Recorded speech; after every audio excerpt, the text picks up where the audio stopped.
Okay, हम यहाँ पे स्टार्ट करने जा रहे हैं क्लास 12th केमिस्ट्री का चैप्टर नंबर 1 सॉलिड स्टेट। तो इसमें जितना भी है सारा रिड्यूस सिलेबस के अकॉर्डिंग है। जो सारे नोट्स यहाँ पे आपको दिख रहे हैं सारे रिड्यूस सिलेबस के अकॉर्डिंग है। ठीक है, तो सॉलिड स्टेट स्टार्ट करते हैं। सॉलिड स्टेट, तो सॉलिड के बारे में हम कितना जानते हैं अभी तक क्लास 11th तक कि वो फिक्स शेप का होता है, उसका वॉल्यूम भी फिक्स होता है। ठीक है, एग्जांपल आप ब्रिक पत्थर को इमेजिन करके चलिए, फिक्स शेप होता है, फिक्स वॉल्यूम होता है और these particles are closely packed. हम जैसे कि जानते हैं कि उसके इंटरमॉलिक्यूलर फोर्सेस बहुत हाई होते हैं, इसकी वजह से वो क्लोजली पैक होता है।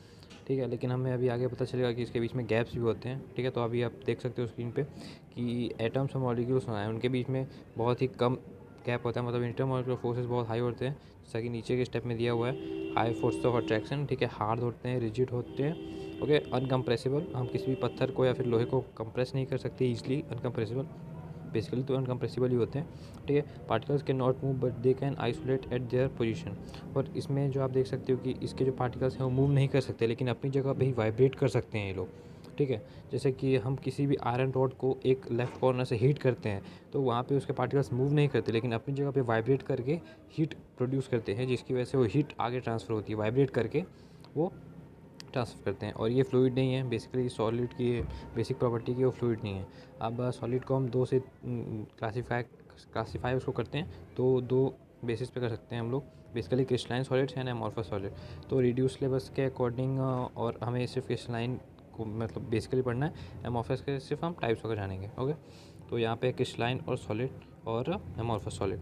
और रिलेटेड पोर्शन ऊपर लिखा हुआ है electrical and magnetic properties, band theory of metals, conductors, semiconductor, insulator and P type semiconductors. Okay, तो पहले क्रिस्टलाइन सॉलिड क्या होता है और एमॉर्फस सॉलिड क्या होता है। तो आप लेफ्ट में इमेजिन कीजिए कि क्रिस्टलाइन सॉलिड है और राइट में एमॉर्फस। ठीक है, तो क्रिस्टलाइन सॉलिड जो होते हैं उनके पार्टिकल्स 3D रेगुलर वे में अरेंज होते हैं, मतलब एक के बाद एक मॉलिक्यूल, एक के बाद एक मॉलिक्यूल अरेंज होगा, रेगुलर फॉर्म में होगा, वो बिल्कुल इधर उधर नहीं होगा। ठीक है, और सेम राइट हैंड में देखा जाए तो एमॉर्फस सॉलिड को वो इम्प्रॉपर रहते हैं, वो प्रॉपर नहीं रहते और उनका अरेंजमेंट रेगुलर भी देखने को नहीं मिलता है। ठीक है, और दूसरा पॉइंट है long range order. Long range order का मतलब ये हुआ कि जैसे कि आप यहाँ पे देख सकते हो कि यहाँ पे हर एक मॉलिक्यूल, हर एक एटम रेगुलरली है। ठीक है, और ये रेगुलर रहेगा तो ही एक बड़ा एटम बन पाएगा, लॉन्ग फॉर्म क्रिएट कर पाएगा। अगर जो इरेगुलर हुआ, जैसे कि अगर जो इसमें एक एटम भी ऊपर नीचे हुआ, ऊपर नीचे, तो फिर ये शॉर्ट रेंज कहलाएगा, क्योंकि उनके वो रेगुलर नहीं होगा इसके। और आप जानते हैं कि जो क्रिस्टलाइन सॉलिड्स होते हैं वो रेगुलर होते हैं। रेगुलर इस वजह से होते हैं क्योंकि उनमें लॉन्ग रेंज होता है, लगातार उनके मॉलिक्यूल्स लंबे चलते हैं। ठीक है, और इसमें शॉर्ट रेंज होता है क्योंकि ये नॉट प्रॉपर भी नहीं होते और रेगुलर भी नहीं होते। ठीक है, अब अगर जो हम क्रिस्टलाइन सॉलिड्स को किसी भी शार्प नाइफ से कट करेंगे तो हमको दो नए सर्फेसेस मिल जाएंगे, और जो कि दोनों स्मूथ एंड शार्प होंगे। ठीक है, स्मूथ और शार्प दोनों होंगे। ठीक है, और एमॉर्फस सॉलिड को हम कट करेंगे तो स्मूथ और शार्प सरफेस नहीं मिलेगा। एमॉर्फस सॉलिड का एग्जांपल है प्लास्टिक। आप अगर जो प्लास्टिक को कट करोगे तो स्मूथ और शार्प नहीं मिलेगा, आपको लगेगा बेसिकली कि वो स्मूथ और शार्प है, बट अगर जो आप उसके मतलब उसको माइक्रोस्कोप वगैरह से देखोगे तो आपको सरफेस स्मूथ नहीं दिखेगा और शार्प भी नहीं रहेगा वो। ठीक है, और शार्प मेल्टिंग पॉइंट होता है, क्रिस्टलाइन सॉलिड का मेल्टिंग पॉइंट शार्प होता है बहुत, और एमॉर्फस सॉलिड का रेंज में होता है। इसका मतलब क्या होता है कि क्रिस्टलाइन सॉलिड्स का मतलब अगर जो 100 डिग्री सेल्सियस पे वो उसको मेल्ट होना है तो एग्जैक्टली वो 100 डिग्री सेल्सियस पे ही होगा, वो 99.9 पे भी नहीं होगा, और मतलब 99.9 पे नहीं होगा, वो 100 पे ही होगा। और ये जो एमॉर्फस सॉलिड होते हैं उनका एक रेंज होता है कि वो 100 से लेकर 110 के बीच में या फिर 90 से लेकर 100 के बीच में वो मेल्ट हो सकते हैं। ओके, और फिर उनके shape and characteristics and enthalpy of fusion, और do not have characteristics and enthalpy of fusion. Okay, और ये मेन टॉपिक है जो कि बोर्ड्स में शायद पूछ सकते हैं कि ये एन आइसोटॉपिक होता है। जो क्रिस्टलाइन सॉलिड्स होते हैं वो एन आइसोटॉपिक होते हैं। एन आइसोटॉपिक मतलब different properties observe from different direction. मतलब अगर जो हम उसी मतलब क्रिस्टलाइन सॉलिड्स को ही अगर जो डिफरेंट डायरेक्शन से देखेंगे तो उनकी जो प्रॉपर्टीज़ रहेंगी वो अपने को डिफरेंट दिखेगी। और जो एमॉर्फस सॉलिड जो होते हैं वो आइसोटॉपिक होते हैं, मतलब हर जगह से उनकी सेम प्रॉपर्टी दिखेगी। और इसमें दिया हुआ है इसका एग्जांपल ग्लास, CaCO3 और प्लास्टिक। ये किसी भी तरफ से आप देखोगे तो उनकी प्रॉपर्टी सेम रहेगी, लेकिन डायमंड, शुगर और सॉल्ट, यहाँ पे इससे एग्जांपल दिए हुए हैं क्रिस्टलाइन सॉलिड्स के, ये हर तरह से सेम नहीं होते हैं बेसिकली। ठीक है, और ये जो क्रिस्टलाइन सॉलिड्स होते हैं वो ट्रू सॉलिड्स होते हैं, मतलब ये असली सॉलिड होते हैं। और ये जो एमॉर्फस सॉलिड होते हैं वो सूडो सॉलिड मतलब फेक सॉलिड होते हैं। तो इनका डिफ्रेंशिएशन अगर जो आपको छोटा छोटा याद करना है तो बेसिकली ये 3D रेगुलर शेप में रहते हैं और amorphous solid 3D regular shape में नहीं रहते। ये लॉन्ग रेंज ऑर्डर में रहते हैं और ये शॉर्ट रेंज ऑर्डर में रहते हैं। ठीक है, और इनका मेल्टिंग पॉइंट काफ़ी शार्प होता है, किसका, क्रिस्टलाइन सॉलिड्स का।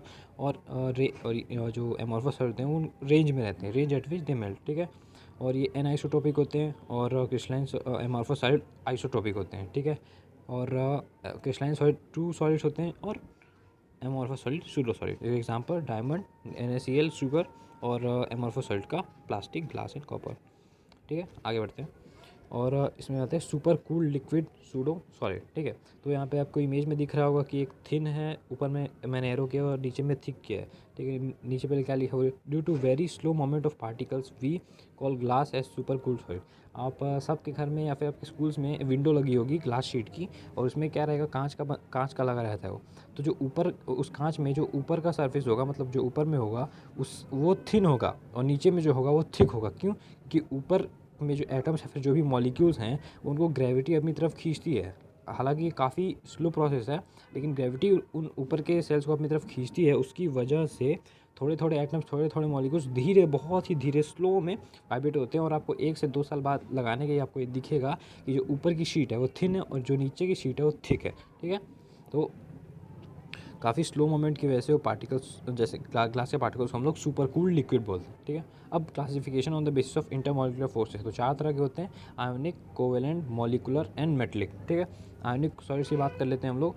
30 solids are made up of cations and anions, ठीक है। कैटायंस और एनायंस से मिल के बने होते हैं और इनके बीच में एक फोर्स जो रहता है उस फोर्स को कहते हैं हम लोग electrostatic force, that is ionic bond, electrostatic force, ठीक है। एग्जांपल NaCl सब जानते हैं। अब इसकी सिंपल प्रॉपर्टीज़ हैं, हालांकि ये पूछा नहीं जाता, बट ठीक है। हार्ड एंड ब्रिटल होते हैं, हाई मेल्टिंग पॉइंट होता है, ठीक है। Bad conductors of heat and electricity होते हैं। Bad conductor of heat and electricity क्यों होते हैं? क्योंकि पहली बात तो सॉलिड फॉर्म में होते हैं, और आप कहीं भी ऑब्जर्व करोगे तो सॉलिड के थ्रू हीट और इलेक्ट्रिसिटी पास नहीं होती है, ठीक है।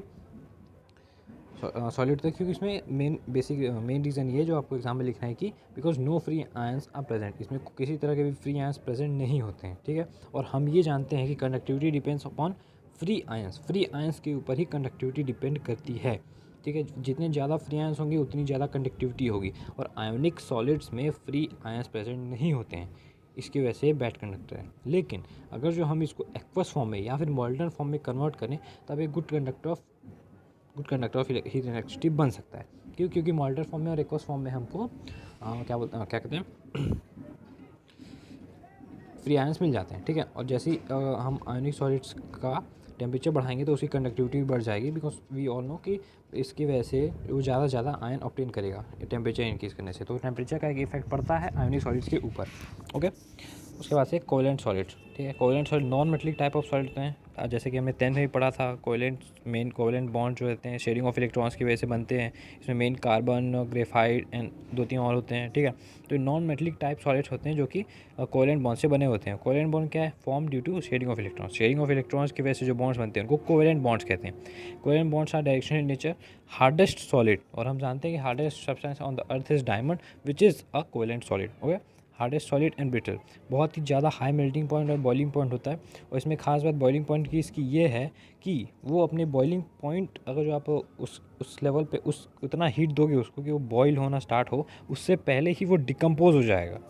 मतलब वो बॉयल होना स्टार्ट नहीं होगा, लेकिन उससे पहले ही डिकम्पोज हो जाएगा। ये क्वेश्चन इससे बन सकता है, ठीक है। कॉन्सेप्चुअल है काफ़ी, ठीक है। It always from giant molecule, जैसा कि हमने पहले भी पढ़ा है 10th में। बेसिकली कार्बन के जो कंपाउंड होते हैं वो काफ़ी लंबे बड़े होते हैं, और डायमंड तो काफ़ी बहुत ज़्यादा बड़ा होता है। इसके एग्जांपल है ग्रेफाइट और डायमंड, ठीक है। और इसकी प्रॉपर्टीज़ एक बार और आप देख लीजिए, क्योंकि अभी फिर से लगने वाली है। हार्ड सॉलिड होते हैं, ब्रिटल होते हैं, बहुत ज़्यादा हाई मेल्टिंग पॉइंट और बॉइलिंग पॉइंट होता है। लेकिन यहाँ पे जो ग्रेफाइट है हमारा, ग्रेफाइट जो कि है वो काफ़ी सॉफ्ट होता है और गुड कंडक्टर ऑफ इलेक्ट्रिसिटी होता है। ये एक एक्सेप्शनल केस है, इस पर भी क्वेश्चन बन सकता है, ठीक है। क्योंकि हम हर कार्बन, ग्रेफाइट जैसा कि हम जानते हैं कार्बन से बना होता है, तो हर कार्बन जो है उस ग्रेफाइट के हर कार्बन में फ्री इलेक्ट्रॉन्स होते हैं, ठीक है, फ्री इलेक्ट्रॉन्स, जिसकी वजह से वो गुड कंडक्टर होता है इलेक्ट्रिसिटी एंड हीट का, ठीक है। और ग्रेफाइट को एज अ लुब्रिकेंट भी इस्तेमाल किया जाता है, ठीक है। और यहाँ पे usually covalent solids are bad conductor of heat and electricity. ज़्यादातर यूजुअली हम देखते हैं कोवेलेंट सॉलिड्स हैं, क्योंकि उसमें कोवेलेंट सॉलिड डू नॉट है फ्री इलेक्ट्रॉन। सिंपल सी बात है, जहाँ पे फ्री इलेक्ट्रॉन्स रहेंगे, फ्री आयंस रहेंगे, वहाँ पे ही इलेक्ट्रिसिटी और हीट का फ्लो होगा, ठीक है। अब आते हैं मेटलिक सॉलिड्स पे, और यहाँ पे आप ग्रेफाइट का स्ट्रक्चर भी देख सकते हैं। अब आते हैं मेटलिक सॉलिड्स पे। ये मेटलिक सॉलिड्स उनकी सिंपलिटी प्रॉपर्टी होती है, मेलायबल होते हैं, डक्टाइल होते हैं, लस्ट्रस होते हैं, सोनरस होते हैं। लस्ट्रस मतलब चमकीले, सोनरस मतलब उनको एक दूसरे से टकराओगे तो आवाज़ करेंगे। Good conductor of heat and electricity होते हैं। ओके, यहाँ पे एक बार पॉज करो कि good conductor of heat and electricity अभी तक कोवेलेंट बॉन्ड जो थे, कोवेलेंट सॉलिड जो थे और आयनिक सॉलिड जो थे वो bad conductors of heat and electricity थे। लेकिन जो मेटलिक सॉलिड है वो good conductor of heat and electricity है। ठीक है, point to be noted. Okay, और इसमें अगर जो इसका एक फैक्ट ये, इसका मतलब एक एक्सेप्शनल केस या फिर बोल सकते हैं कि इससे क्वेश्चन बनता है कॉन्सेप्चुअल है कि अगर जो हम मेटलिक सॉलिड्स का टेम्परेचर इंक्रीज़ करते हैं तो इनिशियली तो वो उसकी कंडक्टिविटी इंक्रीज़ होती है। ठीक है, कंडक्टिविटी एंड इलेक्ट्रिसिटी इंक्रीज़ होती है, कंडक्टेंस उसका इंक्रीज़ होता है, बट फिर वो डिक्रीज़ होने लगता है। ठीक है, तो ऐसा एमसीक्यू अगर मैं क्वेश्चन बन सकता है, पहले टेम्परेचर इंक्रीज़ करने पे उसकी कंडक्टिविटी इंक्रीज़ होगी, फिर धीरे से वो डिक्रीज़ होना स्टार्ट हो जाएगी। ओके, उसके बाद से हम आते हैं मॉलिक्यूलर सॉलिड्स पे। मॉलिक्यूलर सॉलिड्स मतलब इंटर मॉलिक्यूलर फोर्सेस उनके बीच में होते हैं, मॉलिक्यूलर सॉलिड्स के बीच में। ठीक है, molecules are the constituent particles of molecular solids. इसमें कुछ समझाया जैसा नहीं। ठीक है, इसके टाइप्स 3 टाइप्स के होते हैं, एक नॉन पोलर मॉलिक्यूलर सॉलिड्स, एक पोलर मॉलिक्यूलर सॉलिड्स और तीसरा हाइड्रोजन सॉलिड्स सॉरी। ठीक है, तो पहला है नॉन पोलर मॉलिक्यूलर सॉलिड्स। ये इनके बीच में, नॉन पोलर मॉलिक्यूलर सॉलिड्स के बीच में वीकेस्ट, सबसे वीक फोर्स लगता है जो कि है लंदन फोर्स, जो कि इस पर वर्क करता है। ठीक है, नॉन पोलर सॉलिड्स में लंदन फोर्स लगता है एक दूसरे के बीच। ठीक है, इसका एग्जांपल है argon, neon, helium and hydrogen. Okay, और रूम टेम्परेचर पे, at room temperature and pressure this are gases in nature. मतलब ये सॉलिड हैं बट रूम टेम्परेचर और प्रेशर पे ये गैसेस होते हैं नेचर में। ठीक है, इस पर भी क्वेश्चन बन सकता है। ये सॉफ्ट होते हैं और bad conductor of heat, bad conductors होते हैं because no free electrons are present. तो मतलब इन चारों सॉलिड्स में बेसिकली सिर्फ और सिर्फ जो मेटलिक सॉलिड है वही गुड कंडक्टर ऑफ इलेक्ट्रिसिटी और हीट होता है। ओके, चलिए आगे बढ़ते हैं। ओके, सो दूसरा, पहला टाइप था नॉन पोलर मॉलिक्यूल जो कि जिनके बीच में सबसे वीकेस्ट फोर्स लगता है, जो कि होता है लंदन फोर्स। ठीक है, और ये दूसरा है पोलर मॉलिक्यूल सॉलिड। ठीक है, इसमें डाइपोल फोर्स वर्क करता है, डाइपोल।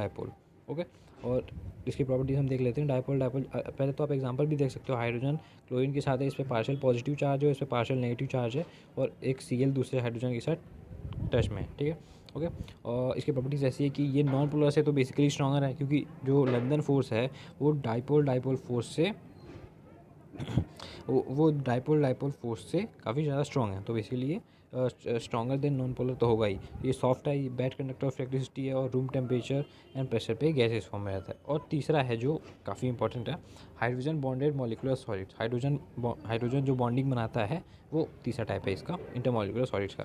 और हाइड्रोजन, जैसे कि हम पिछले साल भी पढ़े हैं, उसके पहले भी पढ़े हैं कि हाइड्रोजन अगर जो fluorine oxygen and nitrogen, FON, fluorine oxygen nitrogen के साथ बॉन्ड बना रहा है हाइड्रोजन, तभी वो हाइड्रोजन बॉन्डिंग में, बॉन्डेड मॉलिक्यूलर सॉलिड्स में काउंट होगा। ठीक है, जैसे कि हाइड्रोजन फ्लोरीन के साथ बना रहा है, या फिर ऑक्सीजन या फिर नाइट्रोजन के साथ। ठीक है, अब जैसे कि आप देख सकते हैं यहाँ पे, सॉफ्ट होता है, stronger in all molecular solids. ये भी पूछा जा सकता है कि सारे सॉलिड्स में से कौन सा सॉलिड ऐसा है जो सारे इंटरमॉलिक्यूलर सॉलिड्स में से कौन सा सॉलिड ऐसा है जो सबसे ज़्यादा स्ट्रॉन्ग है। ठीक है, तो ये है हमारा hydrogen bonded molecular solid. Okay, और फिर ये bad conductor of heat and electricity होता है रूम टेम्परेचर एंड प्रेशर पे। या तो ये वोलेटाइल लिक्विड होगा या तो ये सॉलिड होगा। ठीक है, या तो ये वोलेटाइल लिक्विड होगा या तो ये सॉलिड होगा रूम टेम्परेचर एंड प्रेशर पे। और इसके ऊपर के जो दोनों थे, जो कि थे non polar molecular solids and polar molecular solids, वो रूम टेम्परेचर और प्रेशर पे गैसियस फॉर्म में थे। लेकिन या तो ये वोलेटाइल लिक्विड होगा या तो ये सॉलिड होगा। वोलेटाइल लिक्विड क्या होता है, वोलेटाइल लिक्विड को अगर जो आप हाथ में रखोगे अपने या फिर किसी भी प्लेट में रखोगे रूम टेम्परेचर पे, तो तुरंत ही वो इवापोरेशन उसका स्टार्ट हो जाएगा। उसको हम लोग वोलेटाइल लिक्विड बोलते हैं। ठीक है, तो या तो वोलेटाइल लिक्विड में रहेगा या तो सॉलिड में रहेगा।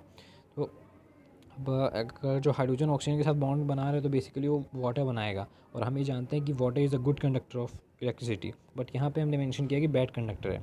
तो यहाँ पे हम वाटर की बात बेसिकली नहीं कर रहे हैं, हम यहाँ पे आइस की बात कर रहे हैं, और हम सब जानते हैं ice is a bad conductor of electricity and heat. होगा, सो इलेक्ट्रिसिटी सॉरी। ठीक है, तो बैड कंडक्टर है, तो क्योंकि यहाँ पे सॉलिड की बात करें तो वाटर, अगर जो आप सोचोगे कि वाटर तो गुड कंडक्टर है, तो वाटर इज़ अ लिक्विड। ठीक है, अब आगे ये एक पार्ट यहाँ पे ख़त्म होता है जिसमें सॉलिड्स को हमने क्लासीफाई किया था सिर्फ। अब आगे के देखते हैं crystal lattice and unit cell. जैसे कि आप देख सकते हो यहाँ पे पहले मैंने बहुत सारे सर्कल करके पॉइंट्स बनाए बहुत सारे यहाँ पे, और उसके बाद से उन सब का क्यूब बना दिया है जिसको जो कि एक दूसरे से जुड़े हुए हैं, ठीक है। तो बेसिकली जो सर्कल आपको स्क्रीन पे दिख रहे हैं जो मैंने बनाया है उसको हम लोग बोलते हैं लैटिस पॉइंट, ठीक है। क्या बोलते हैं? Lattice points, okay. अब देखिए ध्यान से कि crystal lattice is a regular 3D arrangement of regular 3D arrangement, मतलब ये रेगुलर भी आपको दिख रहा है और 3D भी आपको दिख रहा है क्योंकि वो क्यूब के फॉर्म में। Regular 3D arrangement of lattice points, ये सर्कल जो है वो सारे लैटिस पॉइंट्स हैं। तो इन सारे सर्कुलर पॉइंट्स का, यानी कि इन सारे लैटिस पॉइंट्स का जो कि रेगुलर एंड 3D फॉर्म में 3D अरेंजमेंट है, उसको हम लोग क्रिस्टल लैटिस बोलते हैं। To form a large solid, एक बार और, crystal lattice is a regular 3D arrangement of lattice points to form a large solid, ठीक है। तो इन लैटिस पॉइंट्स को मिला के इन लैटिस पॉइंट के रेगुलर अरेंजमेंट 3D अरेंजमेंट से एक लार्ज सॉलिड बनाना को ही हम लोग क्रिस्टल लैटिस कहते हैं, ठीक है। आई होप कि समझ होंगे क्रिस्टल लैटिस की कैरेक्टरिस्टिक्स। क्रिस्टल लैटिस जो है यहाँ पे जो सर्कल आपको दिख रहा है वो एटम्स भी हो सकते हैं, मॉलिक्यूल्स भी हो सकते हैं एंड आयंस भी हो सकते हैं। इन तीनों में कोई भी हो सकते हैं। तो आगे जाके मैं जितनी भी मतलब जहाँ पे बोलूँगा लैटिस पॉइंट्स, तो यहाँ पे आप एटम्स भी सोच सकते हैं, मॉलिक्यूल्स भी हो सकता है, आयंस भी हो सकता है। आप लैटिस पॉइंट बोल रहे हो तो इन तीनों में से कोई भी हो सकता है, ठीक है। तो यहाँ पे प्लस पॉइंट ये है कि अगर जो आपको नहीं पता कि कहाँ पे, अगर जो यहाँ पे मॉलिक्यूल्स लिखना है या फिर एटम्स लिखना है या फिर तीनों में से क्या लिखना है, अगर जो आपको किसी प्लेस में नहीं पता चल रहा है तो आप सीधा लैटिस पॉइंट लिख दो, ओके। और this lattice points are joint to visualize a proper geometry. हाँ, काफ़ी लोग यहाँ पे कंफ्यूज जाते हैं कि ये इस टाइप की लाइनिंग बनी रहती है क्या सॉलिड्स के फॉर्म में? तो जी नहीं, वो लाइंस हम बनाते हैं खुद ताकि हम विजुअलाइज करके चीज़ों को समझ सकें।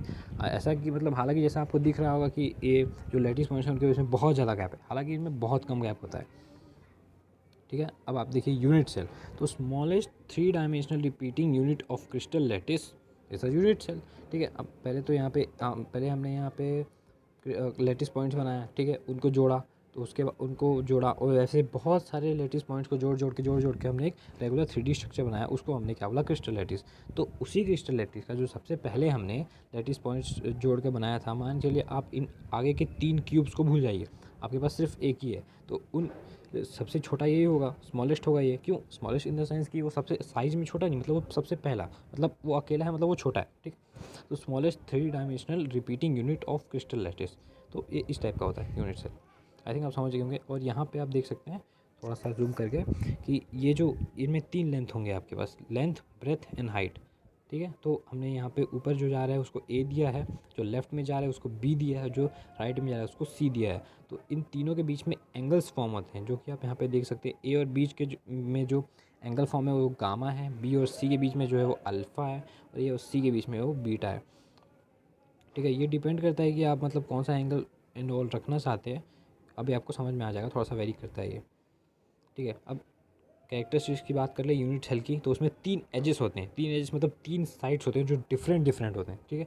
ए बी एंड सी, ठीक है, A B and C 3 bond होते हैं सिंपल। अभी आपने देखा ए बी का अल्फ़ा, बी सी का ऐसा अलग अलग 3 alpha beta gamma 3 bond angle form है यूनिट सेल। तीनों मिलके एक यूनिट सेल बनता है। A B alpha, A B gamma, A B C alpha and B C beta, A C beta, sorry, okay. अब हम ये देख लेते हैं कितने टाइप ऑफ यूनिट सेल है। यहाँ से क्वेश्चन बनना स्टार्ट होता है, यहाँ से आपका मेन टॉपिक स्टार्ट हो रहा है इस पार्ट से, ओके। तो 2 टाइप के होते हैं basically, primitive and non primitive. Primitive सिर्फ एक ही आता है, सिंपल क्यूबिक सेल, ठीक है। It has 8 lattice points on 8 corners. 8 lattice points होते हैं 8 कॉर्नर में, also known as simple cubic cell, ठीक है। इसमें ज़्यादा समझाने की जरूरत नहीं, 8 लैटिस पॉइंट्स हैं कॉर्नर्स में, उन सबको हमने जोड़ा है तो एक सिंपल क्यूबिक सेल बन गया। दूसरा नॉन प्रिमिटिव यूनिट सेल, इसके अंदर 3 से 4 आते हैं। पहला BCC, body centred cubic cell, ठीक है। इसमें 8 lattice points at the corner होते हैं और बॉडी सेंटर है, मतलब उस क्यूब के एग्जैक्टली सेंटर में, जैसे कि आप यहाँ पे पॉइंट देख सकते हैं, उनके बीचों बीच एक और लैटिस पॉइंट होगा, ठीक है। और मैंने पहले स्टार्टिंग में थोड़ी देर पहले ही बताया था कि अगर जो आपको कन्फ्यूज़न हो रहा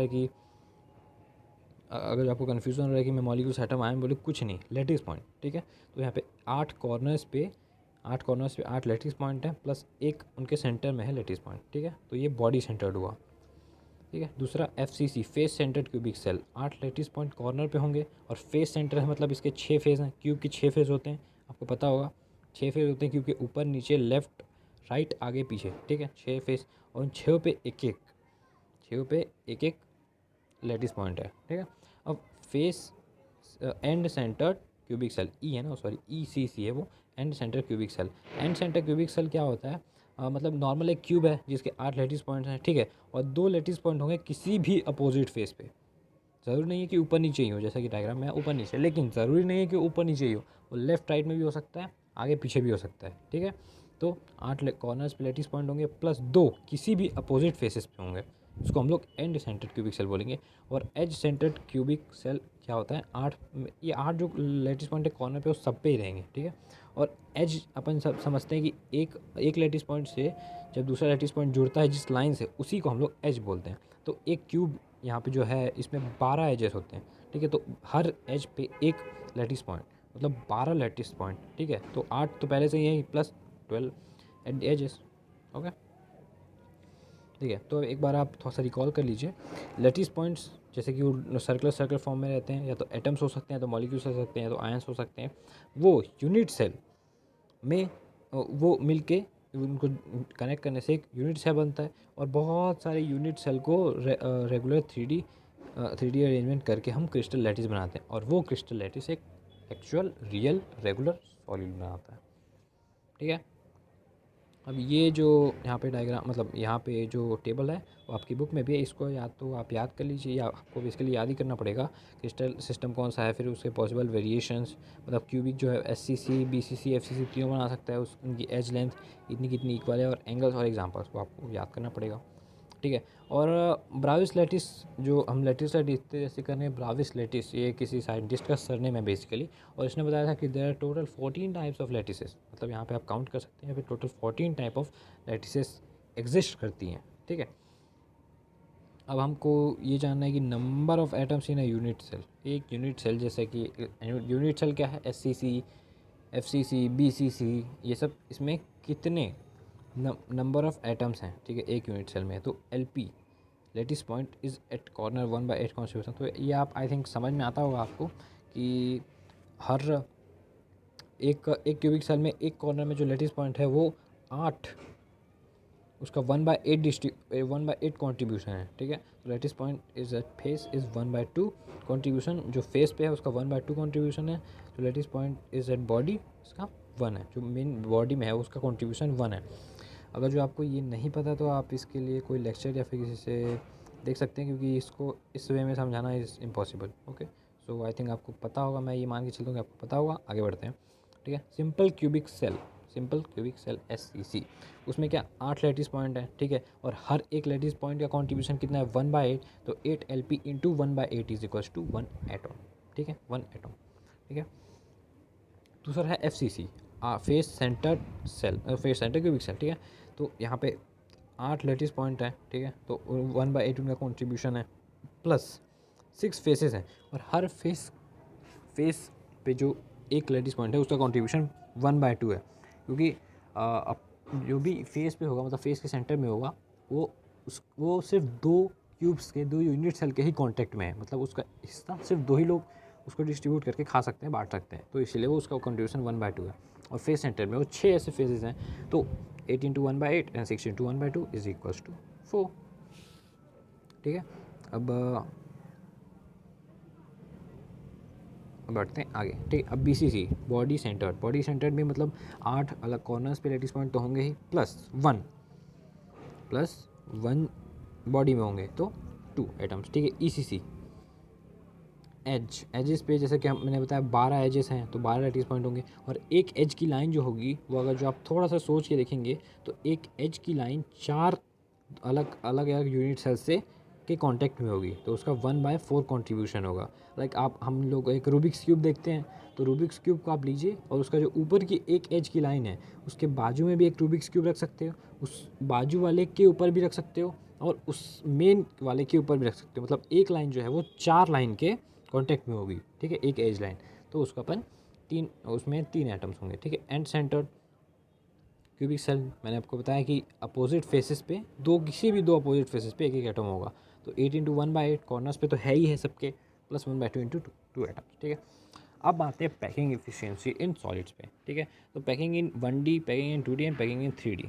बेसिकली 3 है ये, 1D 2D एंड 3D पे होगा, ठीक है। तो पैकिंग इन 1D मतलब हमको किसी भी एक डायमेंशन को लेना है, कोई बड़ी बात नहीं, बहुत ईजी है। किसी भी एक डायमेंशन को, या तो लेंथ को ले लो, या तो ब्रेथ को ले लो, या तो विड्थ को ले लो, ठीक है। और यहाँ पे सिंपली आपको एक एक लेटिस पॉइंट ड्रॉ करते जाना है, एटम, लेटिस पॉइंट एटम, ठीक है। आपको यहाँ पे ड्रॉ करते जाना है एक लाइन में, या तो हाइट, या तो आप वर्टिकल करो, या तो हॉरिजॉन्टल करो, ठीक है, किसी भी एक लाइन में। तो और यहाँ पे कोऑर्डिनेशन नंबर जैसी चीज़ आ जाती है, वो क्या होता है कि जैसा कि आप देख सकते हो, मैंने एक सर्कल को बहुत ही एक सर्कल को डार्क किया है, ठीक है। कोऑर्डिनेशन नंबर वो होता है कि एक पार्टिकल कितने अलग अलग पार्टिकल्स के कांटेक्ट में है, कितने अलग अलग पार्टिकल्स के टच में है। तो इसमें आप देख सकते हो कि ये जो पार्टिकल है डार्क वाला, वो लेफ़्ट में एक टच में है और राइट के एक टच में है, मतलब सिर्फ ये 2 अलग पार्टिकल से ये टच में है, तो इसका कोऑर्डिनेशन नंबर होगा 2, ठीक है। पैकिंग एफिशिएंसी इन 2D, मतलब 2D है, मतलब 2 डायमेंशन है, सिंपल वर्ड से ही समझ में आया, 2 डायमेंशन। तो अपने को 2 डायमेंशन लेने, या तो लेंथ, या तो विड्थ, या तो विड्थ, या तो हाइट, या तो लेंथ और हाइट, 2 लेना है अपने को कोई भी, ठीक है। तो अब यहाँ पे हमने पार्टिकल्स को अरेंज कर दिया, जैसा कि आप स्क्रीन पर देख सकते हो अच्छे से लाइन से। पहले एक लाइन बनाई, फिर उसके नीचे एक और लाइन बनाई, फिर उसके नीचे एक और लाइन बनाई, तो ये लेंथ हो गया और ये हाइट हो गया। और ये हमने पहली लाइन को ए दे दिया, ए जो है अरेंजमेंट का नाम है, ठीक है। अगर जो आगे बता दूंगा, ठीक है, ए है और नीचे सेम टू सेम है तो वो भी ए, उसके नीचे भी सेम टू सेम, तो ए, तो तीनों ए। तो इस अरेंजमेंट को हालांकि क्योंकि ये तीनों लाइन कुछ सेम है, तो इसको ए अरेंजमेंट बोलते हैं, ठीक है। और यहाँ पे जैसा आप देख सकते हो कि आप किसी के भी सेंटर्स को कनेक्ट करोगे तो आपको एक स्क्वायर मिलेगा, स्क्वायर। सेंटर्स को आप कनेक्ट करके देख सकते हो इस इमेज को ड्रॉ करके, तो आपको एक स्क्वायर मिलेगा, ठीक है, स्क्वायर। तो इसके पैकिंग 2D में क्या क्या देख लिया हमने कि ए अरेंजमेंट मिलेगी, ठीक है, किसी भी 2 डायमेंशन को लेना है, और ये स्क्वायर क्लोज पैकिंग होगी, इसमें स्क्वायर क्लोज पैकिंग होगी। अब जैसा कि मैंने बताया कि एक पार्टिकल कितने दूसरे पार्टिकल से टच में है, उसको हम लोग कोऑर्डिनेशन नंबर बोलते हैं। तो आप लोग एक बार काउंट करके देख सकते हैं यहाँ पे इसका कोऑर्डिनेशन नंबर कितना है। ओके, तो इसका कोऑर्डिनेशन नंबर है बेसिकली 4, ठीक है, आप देख सकते हैं 4 है। और वॉइड्स जो कि एक का छोटा सा टॉपिक है, तो पहले आपको यहाँ पे देख लेना चाहिए कि यहाँ पे जो आप देख सकते हैं, इस यहाँ पे मैं स्क्रैच किया, उसके इन चारों के बीच में एक छोटी सी स्पेस है, छोटी सी, बहुत छोटी सी, ठीक है। उसी स्पेस को हमने यहाँ पे बड़ा करके दिखाया है। इन चारों के बीच में छोटी सी स्पेस है, एम्प्टी स्पेस, उसको हम लोग बोलते हैं वॉइड्स। क्या बोलते हैं? Voids, VOIDS। वॉइड्स क्या होते हैं? Empty space present in a solid. Solids के बीच में एम्प्टी स्पेसेस जो प्रेजेंट रहते हैं उनको वॉइड्स बोलते हैं। और मैं आपको यहीं पे बता दूं कि इन वॉइड्स को भरना नामुमकिन है। ओके, हम भरते तो हैं ज़रूर, इनको कम से कम करने की कोशिश करते हैं, बट वो कम्प्लीटली भर नहीं सकते, ठीक है। अब आते हैं हम AB अरेंजमेंट में, मतलब 2D में ही हैं, लेकिन हम AB अरेंजमेंट में आ गए। ऐसा क्या किया हमने कि AB हो गया। देखिए, पहले तो हमने एक सिंपल एक पार्टिकल का रो बनाया, ठीक है। अब हमने पहले क्या किया, पिछली बार क्या किया था कि हमने उसके जस्ट नीचे से ही दूसरे पार्टिकल्स बनाना स्टार्ट किया था, ठीक है। दूसरे पार्टिकल्स हमने उसके जस्ट नीचे से बनाना स्टार्ट किया था सॉरी उसके नीचे से स्टार्ट किया था, जैसा कि आप देख सकते हैं, ठीक है। लेकिन इसमें हमने उसके डिप्रेशन में, मतलब उसमें जो वॉइड्स हैं, उसके वॉइड्स में ही हमने फिक्स करने की कोशिश की है उसको, दूसरी लाइन को, ठीक है। यहाँ पे आप देख सकते हैं, अगर जो पहले ऐसा होता तो इसके जस्ट नीचे होता, लेकिन ये इसके डिप्रेशन में है, ठीक है। अब ये सिंपली समझ में आ रहा है कि ये अलग लाइन है, सेकेंड वाली ऊपर वाली अलग है, इसलिए इनको अलग अलग नाम है, AB, ठीक है। तो ये अरेंजमेंट कौन सा होगा? AB। तो पहले हमने A वाली लाइन को दिया है, फिर B वाली को उसके डिप्रेशन में डाला है, फिर जो A है फिर उसको उसके डिप्रेशन में डाला है, ठीक है। और फिर जो नया B है वो A के डिप्रेशन में डाला है, ठीक है। तो ये AB अरेंजमेंट हो जाएगा। और अगर जो इसके पॉइंट्स को हम जो ज्वाइन करेंगे तो हमको यहाँ पे मिलेगा एक हेक्सागोनल शेप। तो इसी वजह से इसको हेक्सागोनल क्लोज पैकिंग भी बोलते हैं। तो आप इसको कितने बहुत सारे नाम दे सकते हो। आप इसको AB अरेंजमेंट भी बोल सकते हो। AB अरेंजमेंट बोलेंगे तो भी आपको यही चीज़ समझनी है, हेक्सागोनल क्लोज पैकिंग बोलेंगे तो भी आपको यही चीज़ समझनी है, ठीक है। और 2D में कोऑर्डिनेशन नंबर 6 किसका होता है जो बोलेंगे तो भी आपको यही चीज़ समझनी है, ठीक है। कोऑर्डिनेशन नंबर मैंने आपको 2 बार बताया, आप इसका कोऑर्डिनेशन नंबर काउंट करके देख सकते हैं, 6 होता है, ठीक है। The second layer is placed in the depression of first layer, जैसा कि मैंने आपको बताया, ठीक है। और यहाँ पे जो वॉइड्स हैं, वॉइड्स बहुत ही खतरनाक है, मतलब उन पर आगे अच्छा खासा क्वेश्चन बनने वाला है वॉइड्स पे, ठीक है। तो यहाँ पे जो वॉइड्स हैं, ट्रायंगुलर वॉइड्स हैं, यहाँ पे वॉइड्स जो सिंपली थे, आपने यहाँ पे देखा ये नॉर्मल वॉइड्स हैं, ठीक है। अब यहाँ सॉरी गाइस, सॉरी, हाँ, यहाँ पे जो वॉइड्स हैं वो ट्रेंगुलर वॉइड्स हैं, मतलब अपसाइड एंड डाउन है। यहाँ पे अब देखिए, यहाँ पे छोटा सा, बहुत एक छोटा सा, यहाँ पे आपको हल्का सा इन तीनों के बीच में एक वो दिख रहा होगा वॉइड, हल्का सा छोटा सा, उसके जस्ट नीचे यहाँ पे, तो यहाँ पे ट्रेंगुलर वॉइड्स हैं, up side and down side, ठीक है, up side and down side, ये ट्रेंगुलर वॉइड्स हैं। मतलब कहा जाए, अगर जो बोलेंगे कि ए अरेंजमेंट में कौन से वॉइड्स होते हैं, तो नॉर्मल वॉइड्स होते हैं, ठीक है। लेकिन अगर जो पूछा जाए ए बी अरेंजमेंट में कौन से वॉइड होते हैं, तो ट्रेंगुलर वॉइड्स होते हैं, ठीक है। तो हालांकि इसमें काफ़ी कुछ है, बट नेक्स्ट देखते हैं। ये अभी तो यहाँ पे ख़त्म करते हैं अपन, ओके। अभी हमको आगे क्लोज पैकिंग इन 3D करना है, ठीक है। आप नोट्स आपको गूगल ड्राइव में मिल जाएंगे, आप डाउनलोड कर लीजिएगा, ओके। Thank you.